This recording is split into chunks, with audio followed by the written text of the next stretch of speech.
Hi everyone, welcome back to JDCodebase. In the last video, we learned about doubly linked list, traversal and searching. Today we are starting a new topic, the circular linked list. It is the another important topic of linked list that you will find in many real-world use cases. Let's understand it step by step. So, what is a circular linked list? Basically, it is a type of linked list where the last node points back to the first node.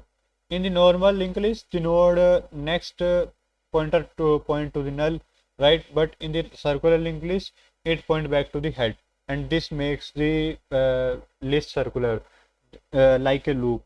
That means you can you can keep moving through the list again and again without ever reaching the end, because there is no end. And so let's understand this more clearly. A circular linked list is very similar to the single linked list. The only difference is the last node. Next pointer does not point to null, it points to the head node.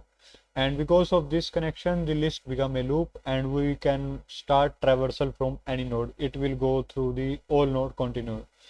And here is example that is, imagine we have four nodes 1, 2, 3 and 4. Instead of 4 next being to null, it connects back to 1. So it looks like 1, 2, 3, 4 and again it's point to the 1 here. So now there are two main type of circular linked list, singly circular linked list and doubly circular linked list.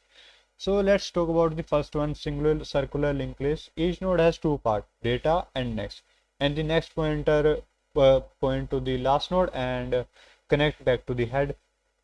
And traverse is possible only in the one direction, just like a normally singly linked list. And next is the doubly linked circular linked list.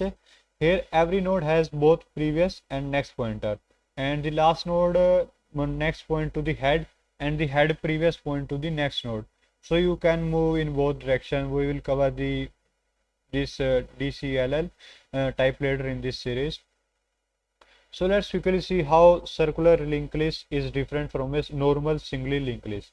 So here the last node is point to null and it point to the head node, and the traversal and at the null it can continue infinitely, and access we can always start from the head and can start from any node. Memory usage is slightly less and it is slightly more.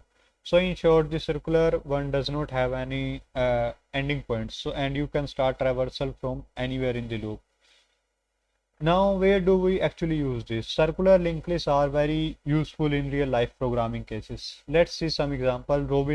Round robin scheduling, used by operating system for CPU scheduling. And second one is the buffer management, like in audio or video streaming.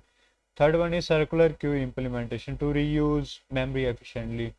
Multiplayer games where turns go in the circular again and again.